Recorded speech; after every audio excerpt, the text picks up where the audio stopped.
I'm a glutton for punishment, so I decided to play Wood Elves without any of their ranged units.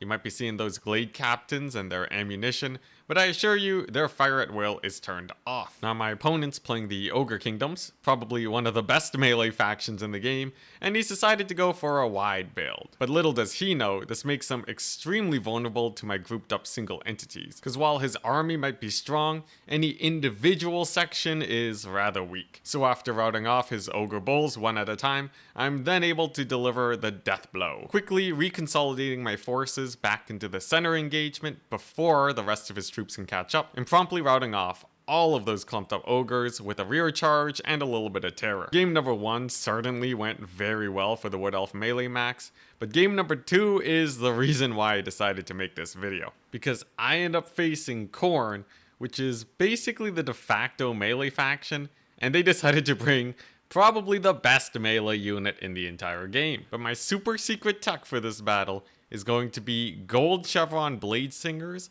with flesh to stone.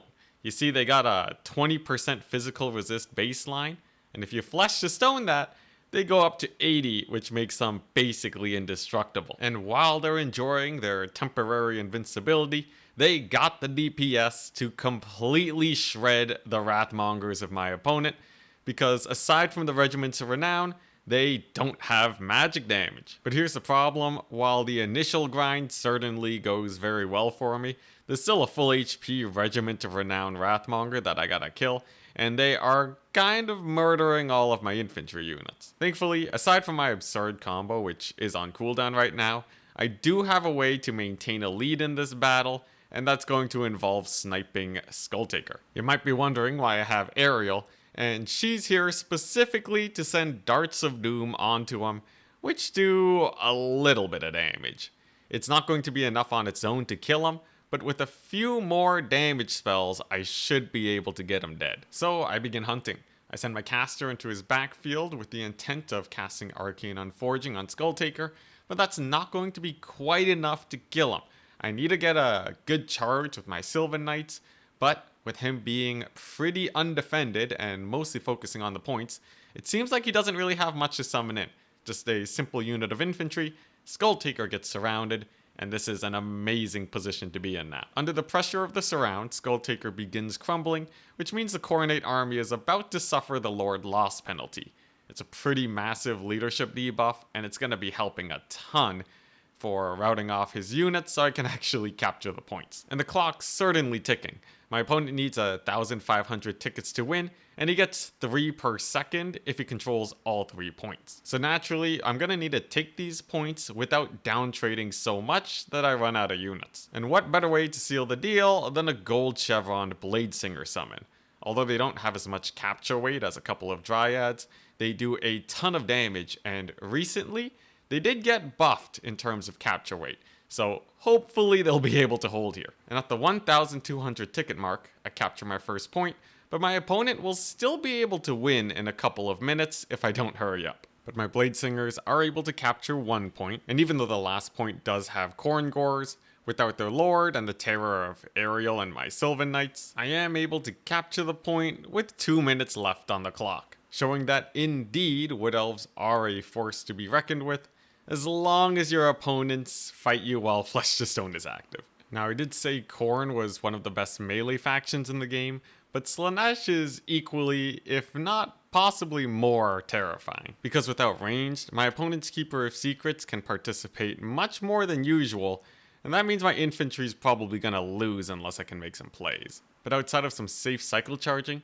I can't really go into my opponent's backfield, otherwise my units will likely get surrounded. So the grind continues, and knowing it's probably going to last a while, I fielded a couple Zotes, as they should be able to use all of their bound abilities. A couple Arcane Unforgings get the Keeper of Secrets pretty low too, and things are honestly not looking too bad. As much as Slaanesh is a melee faction, Wood Elves can definitely hold their own in a melee grind. But the problem is, even though the value trading says it's pretty close, my opponent's Lord has been healing while my units have routed. And because most of my damage is on my opponent's Lord, his army is starting to outscale mine, so I really only have one plan left. And that's going to be trying to get that Lord Snipe in to make all that damage worth it. But sadly, with the last pocket of my units routing, I just don't have enough juice to kill the Lord. I'm completely out of magic, they'll continue to heal, and that ends up being game. But this is a Swiss tournament, so let's go over how we feel about the Wood Elf melee max while we play out our last game. Overall, I'd say it went really well. Wood Elf infantry are amongst the best infantry units in the game, with really the only downside being that they don't have a lot of armor. So assuming they can actually find a fight without getting shot first, they will definitely trade up with one exception. And that's gonna be if they fight against monstrous infantry or single entities. Outside of Eternal Guard, Wood Elf infantry is not really that great at anti-large. And while most factions can deal with this by fielding their own monstrous units, Wood Elves, they don't really have many options. Wood Elves have a bunch of expensive glass cannons for cavalry, so they're much better used defensively rather than offensively. And while Zotes and Treekin are definitely cool, they're not exactly the most efficient units in the game. So really, you're just left with dragons.